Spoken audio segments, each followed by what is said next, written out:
Estratégia o teatro tem um livro chamado Teatro Ritual e Julgamento da Ana, é uma professora uma socióloga da Federal de São Paulo não, da UERJ, que ela trabalha Júri como jogo, ritual e teatro, acho que é um livro que ela faz antropológico, de sociologia, enfim, e que ela retrata muito a questão do teatro do júri, né, que tem que ser feito, né? Não é um teatro dramático, lágrimas cínicas aí vão convencer. Hoje o júri de hoje ele é muito mais técnico. O jurado ele quer se sentir confortável para decidir com base em provas. Né? Não é que nem o júri de outrora lá que o advogado chorava, o réu chorava e as lágrimas convenciam, né? Era o júri mais emoção que razão. Né? Hoje a emoção é importante, né? A gente sabe que um coração amolecido atende às razões de forma mais fáceis, mas a razão ainda predomina, né? Por isso que a gente, o que vê hoje? Nós vemos grandes promotores aí que são altamente técnicos, né? Não são promotores que trabalham com a emoção, são altamente técnicos, exploram as provas, daí conseguem condenações justas, né? Justas, mas de uma forma técnica. Antigamente, os príncipes dos promotores, Roberto Lira, altamente técnico, né? Mas era um júri emocional, né? Se trabalhava muito isso, né? Tem livros antigos de júri que retratam julgamentos em que você trabalha só a questão emocional. A chamada legítima defesa da honra, na época lá que aconteceu lá, quem defendeu, salvo engano, foi o André Lins Silva, posso estar enganado, mas era um júri totalmente emocional, né? Hoje, o advogado que pensa em ir para um plenário do júri, convencer jurados na emoção, já está com a sentença condenatória dentro da maleta, né? É só esperar o juiz assinar. Porque o jurado hoje ele quer um pouco ele quer muito convencimento de provas. E uma coisa aqui do júri que também é interessante que o pessoal questiona, né? Muitas vezes, eu tive um júri 2 semanas atrás, em Pato Branco, 2 semanas, em que houve a absorção de 2 pessoas lá, e uma oficial de justiça lá, uma senhora lá, ela me falou, olha, eu não gosto de júri porque absolve demais. Absolve demais. Como se o júri tivesse a obrigação de condenar, sabe? Que não existe. E o que eu penso? O advogado, ele vai apresentar provas, né? O advogado pode vir aqui sem provas e convencer os jurados. Não vai acontecer. Por mais bom orador que seja, por mais cínico que seja, dissimulador que seja, você pode enganar um jurado, 2 jurados, mas 4 você não vai conseguir, né? Hoje as pessoas são instruídas, né? Então, muitas vezes se fala que quando o júri absolve é porque houve malandragem do advogado, ou como diz um amigo meu, Samir Matarassati faz bastante júri aqui. Samir fala, advogado fez bruxaria lá. Né? No sentido assim de dizer que tirou leite de pedra. Não é, né? O jurado vai trabalhar com o que tem. E outra, geralmente os jurados estão habitualmente participando em júri. É uma lista que corriqueiramente os caras estão participando. Então, não é poucos que é a primeira vez, né? Então, começa 1, 2, 3, 4 júri, ele já começa a querer, não, mas cadê as provas? Quero ver prova, quero ver isso, né? Quer ter certeza de que é possível ou não condenar ou absolver o cara ali, né? Talvez seja por isso que tem aí resultados de absolvição, porque se quando há ausência de prova, você trabalha essa questão da presunção e tenta, né, fazer com que os jurados entrem nessa linha de raciocínio. Penso que conforme vai passando os anos, eu acho que isso vai se readequando e o advogado também precisa se readequar na questão de sua postura, né? Sim, a questão dos jurados ela é muito, muito interessante para o júri e às vezes a pessoa que assiste o júri, ela ouve o advogado que está falando trazer alguma frase, alguma coisa que é totalmente fora de contexto e muitas vezes se apressam em criticar. Olha, o advogado falou isso, não tem nada a ver. Mas o que acontece? O fator mais importante do júri André, a escolha dos jurados. Não adianta você ter um processo bom de provas que se você escolher pessoas que estejam inclinadas a condenar, né, você não vai obter êxito. Agora, o advogado quer que alguém lá que inclinado a pessoa? Não, a gente quer uma pessoa neutra, digamos assim. Embora não exista neutralidade, Rafa, como se disse, cada um de nós trazemos uma concepção formada sobre qualquer fato. Né? Mas pelo menos aquele que não seja o jurado que gostaria de estar no lugar do promotor ali, né? Tentar pegar um júri mais imparcial possível. E, logicamente, que como antes os júris são sorteados, os jurados, as partes têm acesso, esses jurados são pesquisados. Hoje é muito simples isso. Você pesquisa por redes sociais, Facebook, Instagram, Twitter, no próprio ProJude você coloca lá os nomes, você tem quantos tem processo e não tem, né? E você tem um certo controle, pelo menos sobre aquilo que a pessoa posta nas suas redes sociais.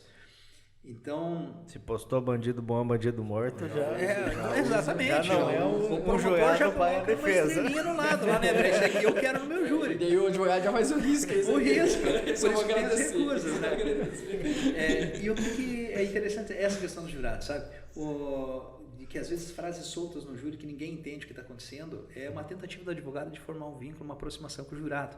Porque para que você persuadir, eu sempre digo, o advogado não precisa unicamente convencer o jurado, porque eu posso convencer que você está certo sobre alguma coisa, mas mesmo certo você tomar uma decisão diversa daquela que eu quero. Então eu quero te persuadir a você agir, não é só você convencer. Não basta o teu convencimento psicológico, eu quero a ação tua, né? Eu quero do jurado o voto. Não adianta eu convencer o jurado e ele falar, convencer que é inocente e condenar. Então o advogado tem que persuadir, né?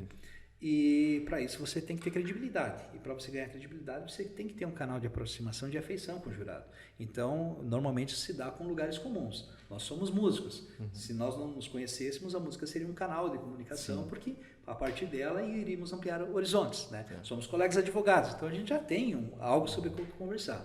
No júri, a gente não tem isso com o jurado.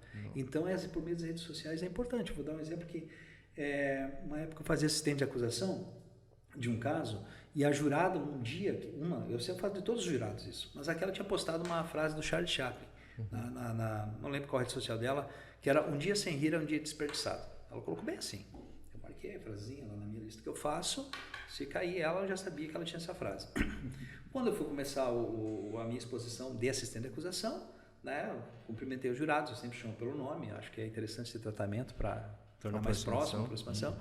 Eu falei, olha, tem uma frase de um grande pessoa famosa, dramaturgo, escritor chamado Charles Chaplin, que diz assim, mais ou menos o seguinte, um dia sem rir é um dia desperdiçado. E eu nem olhei para aquela jurada naquele momento. E essa família já não ri mais, desde o momento em que eles perderam aquela vítima e tal. Naquele momento você já cria um canal de aproximação com aquela jurada, sabe? Para qualquer pessoa, o que tem a ver isso aí, né? Mas é que o advogado está buscando, ela sabe. Agora você chega para uma